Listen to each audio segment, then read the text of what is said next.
As we return to sacred ground, a new K-King is crowned. A few players are making their case, but it is still anybody's race. Get ready to look back at June on This Month in Wiffle Ball. We start the show with the opening of the newly remodeled Walsh's Liberty Field. At just over 8,000 square feet, this could be the largest whiff field on the planet. Even still, it is no match for the potent Palisades WBL Basque.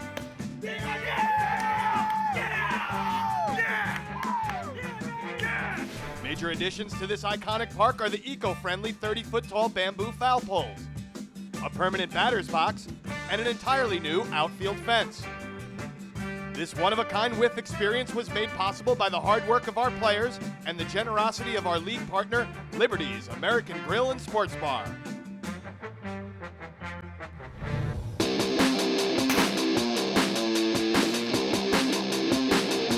The White Sox have cleaned up on the carpet this season.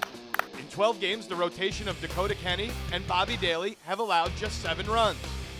Kenny does it with a blistering tight screw, and Daly does it with the most devastating curveball in the game.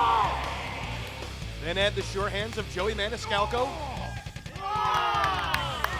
mixed with the veteran leadership of Chris Schneider, and a healthy portion of Ralph Pelosa at just the right moment, and you have a recipe for first place. The only question is, will they ever beat the Blue Jays? They will get a shot Week 7 when they split a doubleheader with the Giants and Jays. With a league-leading 18 home runs and .303 team batting average, the Blue Jays have pounded Palisades WBL pitching into submission. Though future Hall of Famers Holbrook and Montanez get most of the accolades, Anthony Lando and Nick Squitieri have become the most potent 1-2 punch in wiffle ball. Lando, with his league-leading 8 home runs and 28 RBI, is in striking distance of the Triple Crown. That is, if Squitieri doesn't surpass him through the final 10 games of the season. Get out! Get shit out of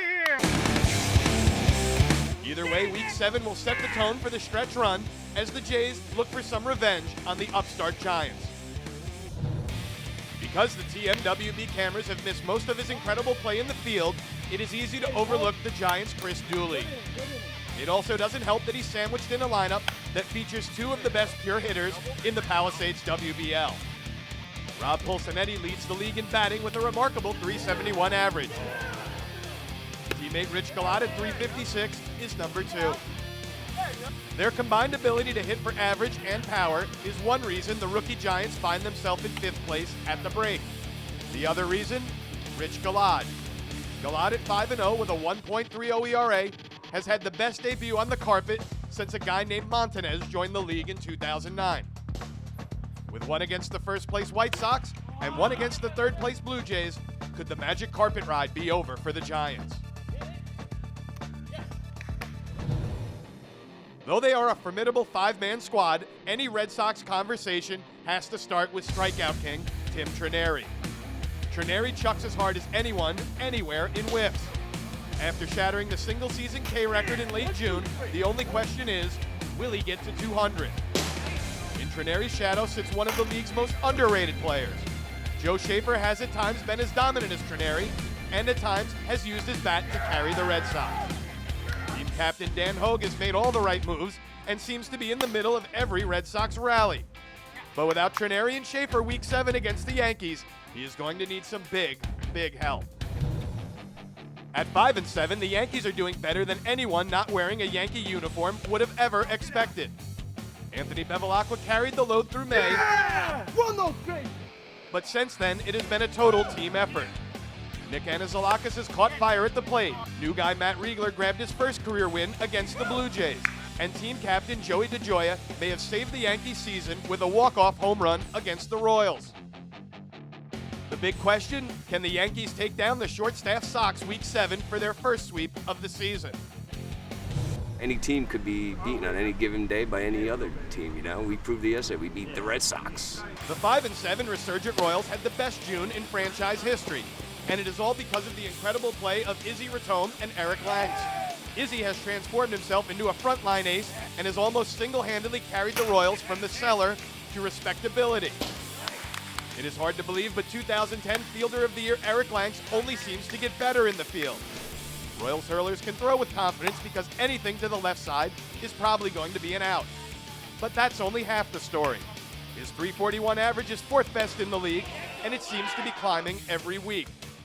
With the Astros up next, we might be witnessing a Royal run. Team goal would be to, win enough games to get to the playoffs. You can only cite the 2010 Pirates so many times before you just have to pack it up and start looking towards 2012.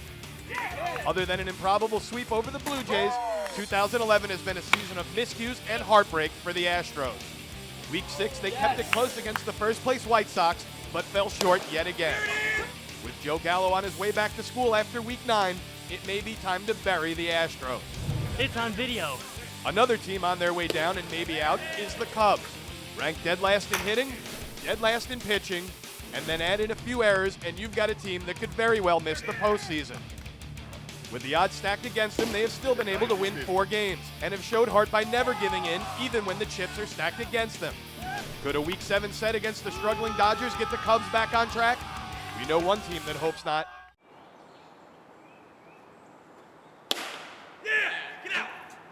Everyone, most of all the Dodgers, are waiting for this storied squad to hit their stride. Even so, when it comes to runs and run production, the combo of Gonzalez and Bevilacqua are right up there with Lando and Squateri. On the carpet, Calusi is just 1 win behind the league leaders, and Davidson reaches base more than 50% of the time. At 7-5 with only 3 games left against teams with winning records, could the Dodgers make a run at that first round bye? Here's a look at the standings as we reach the halfway point. That's all the time for this month. Join us next time as we check in on the All-Star Game and recap Week 7 on the next episode of This Month in Wiffle Ball.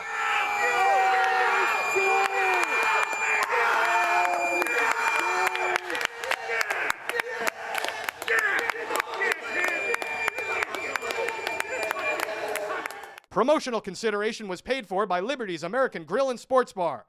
Liberty's, the official sports bar of the Palisades WBL. And Excursions, Journey to Health, the official equipment supplier of the Palisades WBL.